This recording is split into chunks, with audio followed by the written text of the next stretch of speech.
ఇప్పుడు 40 ఏళ్ల తర్వాత ఒకసారి తిరిగి చూసుకుంటే మీకు ఏమనిపిస్తుంటుందండి? అంటే ఈ స్టేట్లో పనిచేశారు, సెంట్రల్లో పనిచేశారు, వరల్డ్ ఎక్స్పీరియన్స్ ఉంది మీకు, and you are regarded as one of the best ఎకానమిస్ట్స్.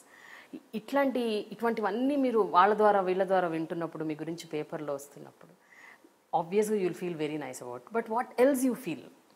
I also feel ఏంటంటే ఏదో నాకు అవకాశాలు వచ్చాయి, ఏదో స్తోమత ఉందేమో, కొంత ఐఏఎస్ పాస్ అవకాశాలు వచ్చాయి కాబట్టి ఉద్యోగం చేసి కొన్ని బాధ్యతలు నిర్వర్తించడానికి అవకాశం దొరికింది. కానీ ఏదో నేనే పెద్ద అందరికంటే టాప్ మోస్ట్ ఎకానమిస్ట్ అనుకోవడం అది కొంచెం ఎబ్బెట్టుగానే ఉంటుంది. ఎందుకంటే మన దేశంలో చాలామంది ఉన్నారు, ఎస్పెషల్లీ నాకు చిన్నపిల్లల్ని, ఇప్పుడు మీ ఏజ్ వాళ్ళని చూసినా, మీకంటే చిన్నపిల్లల్ని చూసినా నాకు అనిపిస్తుంది enormous amount of talent, competence, awareness, అది కమిట్మెంట్ కూడా.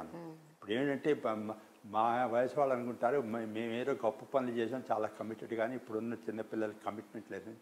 I see a lot of commitment. So నాకు అది అనిపిస్తూ ఉంటుంది అనమాట. ఏదో నాకు అవకాశం వచ్చింది కాబట్టి కొన్ని ఉద్యోగాలు చేసే బాధ్యతలు, అదృష్టం కలిగింది. కానీ ఇప్పుడు చిన్నపిల్లలు చాలామంది ఉన్నారు. 2008 to 2013 మీరు ఆర్బీఐ గవర్నర్గా ఉన్నప్పుడే మీరు ఆన్లైన్ ద్వారా చాలా బ్యాంకింగ్ ఫెసిలిటీస్ అసలు మీ హయాంలోనే ఎక్కువ జరిగాయి. ఈ ఐఎంపిఎస్, ఇంకా ఎన్ఈఎఫ్టీ, ఇవన్నీ whatever now it's become life has become so easier. You sit at home and you make. నేను 2008లో గవర్నర్గా జాయిన్ అయినప్పుడు ఎప్పుడు ఇంకా మొట్టమొదటి హౌస్ స్టేషన్ చెక్స్ చాలా టైం పడుతుంది, నెల కంటే ఎక్కువ అవుతుంది, లేదా తగ్గించాలని.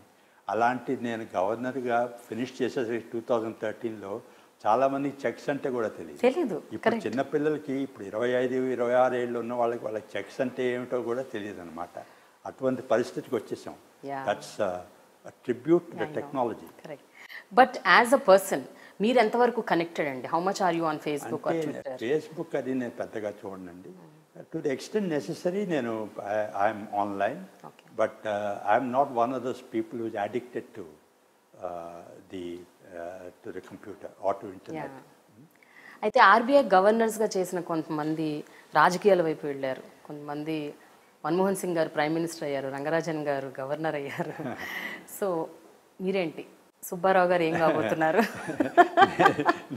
నేను అకాడమిక్స్లోకి వచ్చానండి. ఇప్పుడు గవర్నర్గా లాస్ట్ 6 monthsలో నేను పుస్తకంలో కూడా రాశాను. నేను మన్మోహన్ సింగ్ గారి దగ్గర సెలవు తీసుకోవడానికి వెళ్ళినప్పుడు ఆయన అన్నారు నాతో, నీకు ఏమన్నా కావాలంటే గవర్నమెంట్లో చెప్పు, నేను ఇస్తానని. నేను అప్పటికే డిసైడ్ చేశాను, 40 సంవత్సరాలు ఈ గవర్నమెంట్లో పనిచేసి నేను ఇచ్చిన దానికంటే పుచ్చుకున్నది ఎక్కువ ఉంది.